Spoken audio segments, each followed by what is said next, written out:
Now, from WYDC TV, this is Big Fox News at 10.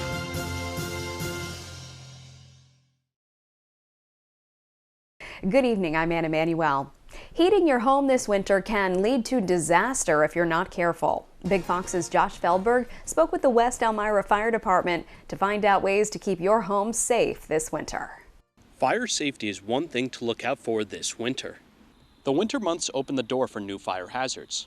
I'm at the West Elmira Fire Department to learn how to keep your home safe this season. One heating appliance that can turn deadly is your space heater. We find that improper placement of space heaters are an issue.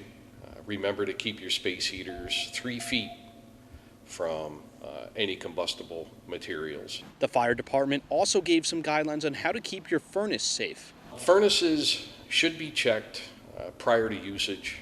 The filter should be changed, keeps the contaminants out of the house.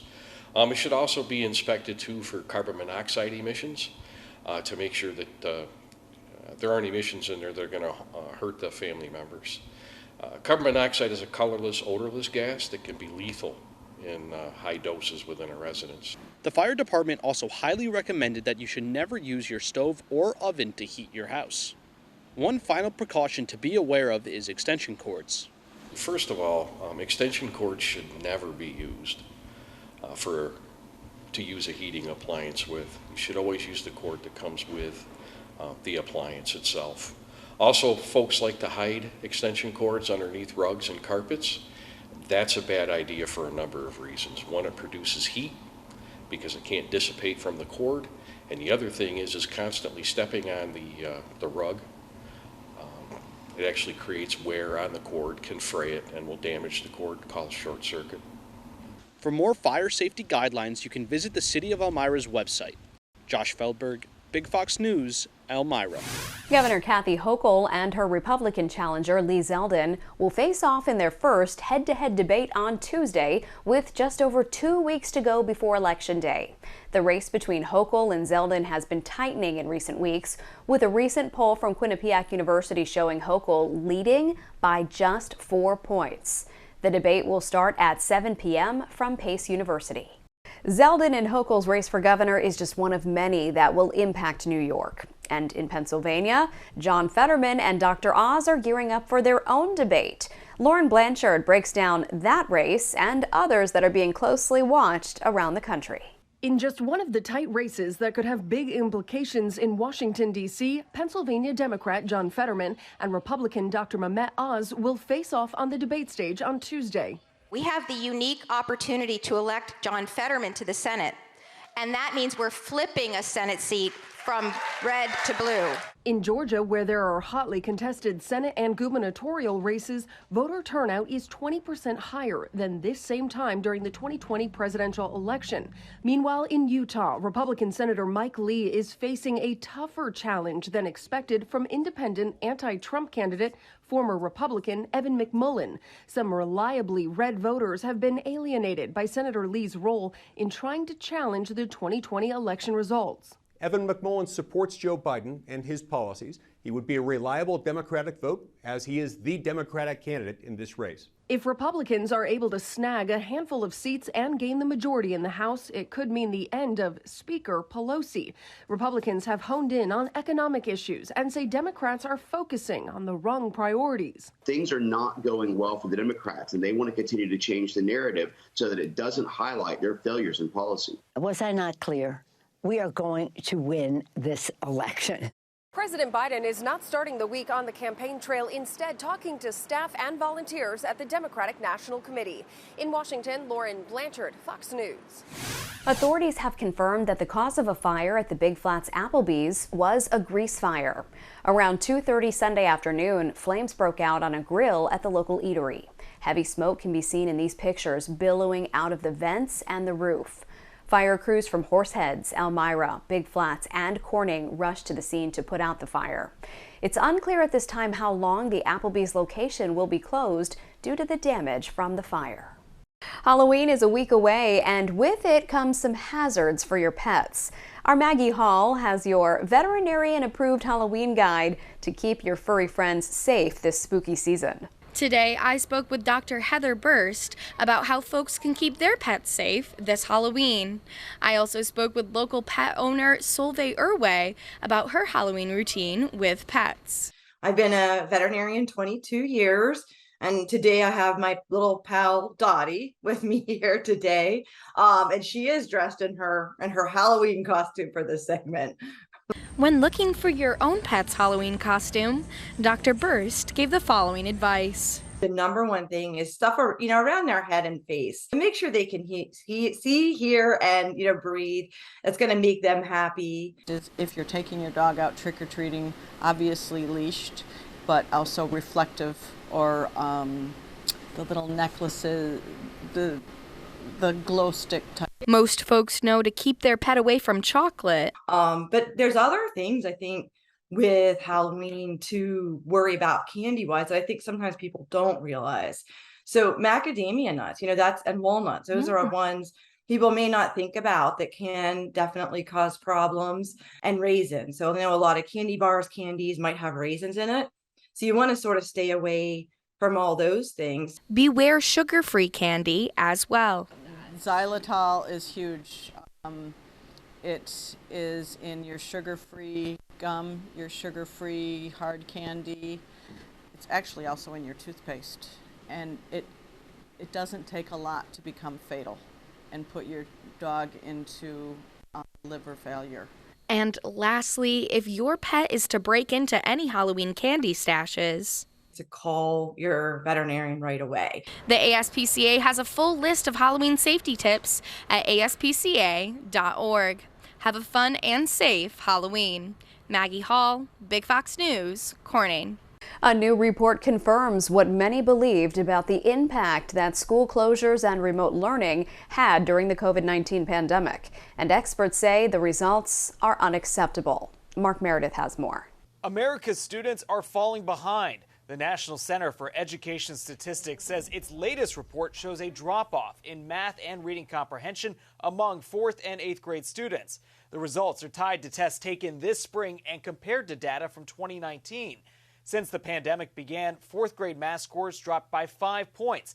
8th grade scores fell by a staggering 8 points. In the 50-year history of the assessment, the results show that we had the first ever drop in mathematics. The same was true for reading. Government data shows a 3-point decline in reading comprehension for both 4th and 8th grade students. It's the biggest decrease since 1992, and education experts say the results could have generational consequences. This really is important that kids learn how to read and learn how to calculate math in a way that allows them to live a life of purpose and meaning. And right now, that is at risk.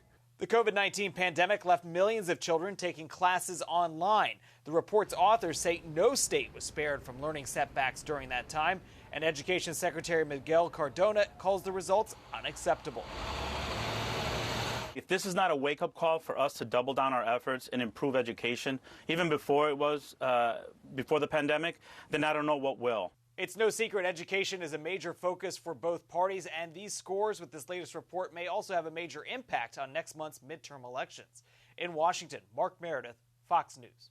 Your forecast is coming up next. Plus, you've seen the negative campaign ads, but do they work? A look at the impact when we come back. Here's your local stock market update from Big Fox.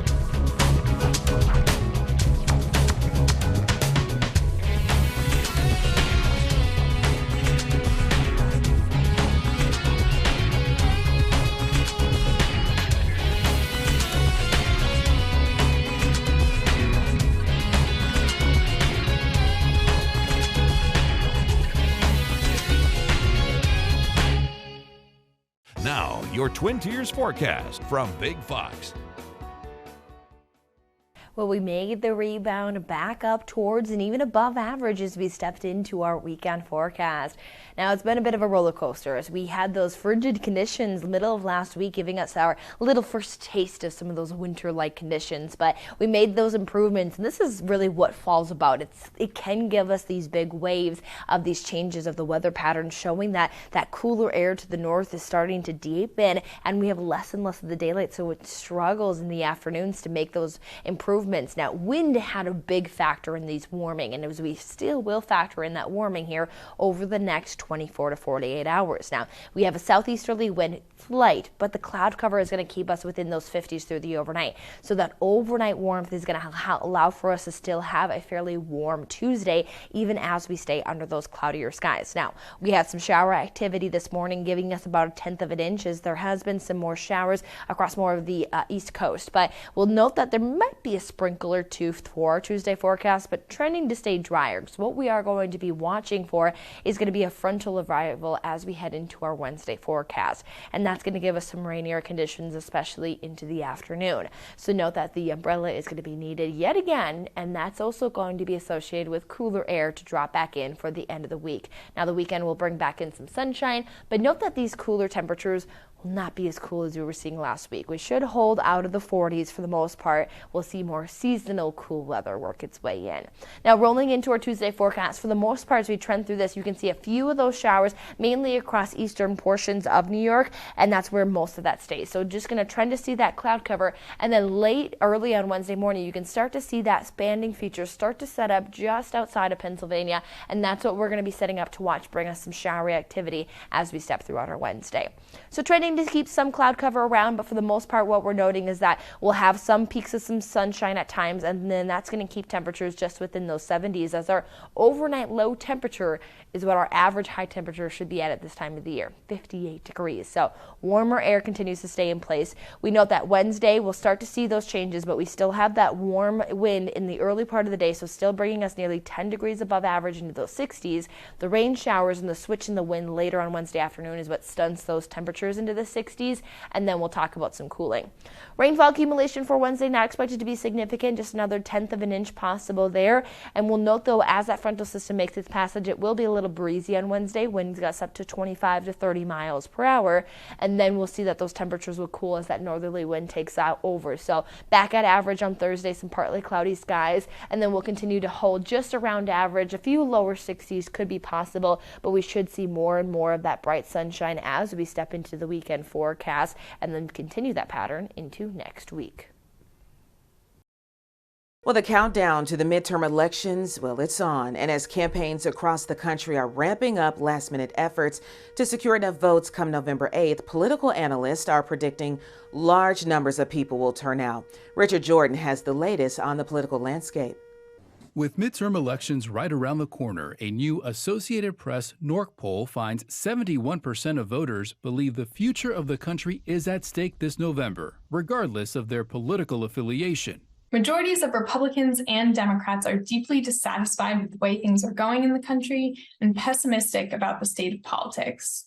Despite that, the poll shows us that voters are motivated to turn out this year. More than 8 in 10 registered voters say it is extremely or very important to them to cast a ballot in this year's elections. The data suggests the potential for high voter turnout next month. But just like any poll, analysts say the findings are never an exact prediction of the end results. Instead, polls are better for gauging voter attitude on important issues, which could play a role in how they vote. It's important to have a healthy level of skepticism about polls that are conducted before the election. Who is actually going to go and vote on election day is something that a pollster cannot tell you ahead of time. That's probably one of the big reasons for polls being a little bit off in recent elections. Meanwhile, according to Professor Marjorie Hershey of Indiana University, exposure to negative political ads near the end of a campaign can actually weaken voter turnout. Conflict is inevitable about politics, but it's also very disconcerting. If they see a lot of attacks against that person they've decided to vote for, one of the things that is at least in part likely to happen is that they'll decide, oh, I can't really figure out whether this attack is warranted or not, so maybe I'll just forget the election. Richard Jordan, Fox News. The number of cities with affordable starter homes is shrinking. A woman gets busted at a Walmart self-checkout, and a fan favorite at McDonald's may be going away. Grady Trimble has those stories and more in today's Business Briefs. Soaring inflation having a major impact on first-time home buyers. A stunning new survey found Americans believe they can only afford a starter home in 4 U.S. cities. The survey from Point2 Real Estate shows those earning the median income in Detroit, Tulsa, Oklahoma City, and Memphis are the only people who can actually afford to buy their first home. Arrested at self-checkout. A Michigan woman stopped by police at a Walmart accused of not scanning all her items. Store security noticed she wasn't paying for everything, prompting them to review surveillance footage and contact police. Police say she has stolen over $1,000 worth of merchandise since April. She's now charged with first-degree retail fraud. Virgin Australia is launching a new campaign to get travelers to love the most hated seat on an airplane. Riders who sit in the dreaded middle seat can now enter a lottery to win prizes worth up to $230,000. If you think you can handle that pesky middle seat, you have until April 23rd to enter the lottery. And the McRib is back at McDonald's, but it could be the last time you'll see this fan favorite. According to the McDonald's website, the sandwich is on its farewell tour. They say you have until November 20th to get your hands on one. It's available both in-store and on delivery apps. That's business. I'm Grady Trimble. Up next, we head to the farm where some animals are helping people heal from tragedy. Overcoming grief is a personal battle with varying obstacles, something a farm outside of Sedona, Arizona knows all too well. Officials there work to help people suffering immense loss work through their sadness with the help of animals. Chris Demio takes a special look. An Arizona farm home to dozens of rescue animals has become a destination of healing for countless people mourning the loss of their loved ones. Beauty and pain coexist here. You know, this is the place where they intersect. It's here at Sella Care Farm, where grief unites visitors. It oddly makes you feel comfortable. Besides participating in counseling sessions, yoga, meditation, and more, visitors also work with the farm's animals. Many were rescued over the years from abuseful and neglectful homes. Officials say connecting traumatized people with these types of animals is yielding positive results. The vast majority of people who come here, the animals being rescued, is an incredible shift in their consciousness of oneness, in their way, in their capacity to see the suffering of another and to give compassion and also to receive compassion. According to the CDC, common symptoms of grief include shock, denial, anger, and distress. And because grief can be so painful, officials at Sella Care Farm say many people just don't want to deal with it, leaving those working through their symptoms feeling alone. It's scary, and I think people let fear get in the way of love. And grieving people sense that. And no wonder grief is such a lonely experience. But for those attending the farm, there's comfort in knowing that they can exist without being judged or pushed to move on before they're ready. This is the place you come and your child is going to be talked about and remembered and loved. All while working alongside people and animals who they feel deeply understand them. Chris DeMeo, Fox News. Well, it's almost Halloween, and one mother in Utah used inspiration from the children's movie Encanto to decorate her house and create a fun and not so scary Halloween display for kids. Darianne DeBrule has more. I didn't know it was going to bring so much joy. Halloween might typically be a scary holiday, but with birthday decorations from her daughter's 4th birthday, Sydney Chia took Halloween in a different direction. My daughter doesn't like gory stuff, so I think the Encanto theme was so perfect for, people her age to bring that joy and happiness to Halloween instead of scary all the time. Joy and happiness is exactly what she is bringing to the community. From a father and child dancing to the background music of her casita, to a young girl coming dressed as the main character Mirabelle in Disney's Encanto. It was so sweet. Okay, I try not to cry. I'm gonna try not to cry. That just warmed my heart. If I could just touch one life like that to bring that joy to their lives, my job is done. While I was here, parents and their children were walking up and down this walkway, taking in the decorations. I even got to talk to one super fan. I remember that scene with the donkey, surface pressure. Encanto is one of the best Disney films ever made. Oh, that's cool, Maya. That's cool at the door. Poor Lucy and the donkey. In hopes of continuing to spread joy throughout her community, Chia is also hosting a Halloween giveaway. All you need to do is to come to the casita, take a picture, and post it on Instagram, and tag me, Cindy M. Chia, and you are entered to win a chance to meet Mirabelle herself on Halloween. I think that would be so magical for a lot of kids, and that's what I want to bring to this community. If you want to bring your friends and family to check out the Encanto Casita, it'll be here in Daybreak until October 31st. We'll be right back after this. We want to leave you with a smile tonight and maybe a little bit of amazement when you see these photos. Photographers from around the globe snapping the world in pictures in super up-close fashion for Nikon's 2022 Small World Photomicrography competition. The images have fascinating views of nature. That image of a menacing ant changes our view of the insect. The top honor went to University of Geneva scientists showing a fluorescent gecko's front paw. There are 92 captivating images on Nikon's website. I'm Harriet Wallace. Thanks so much for watching.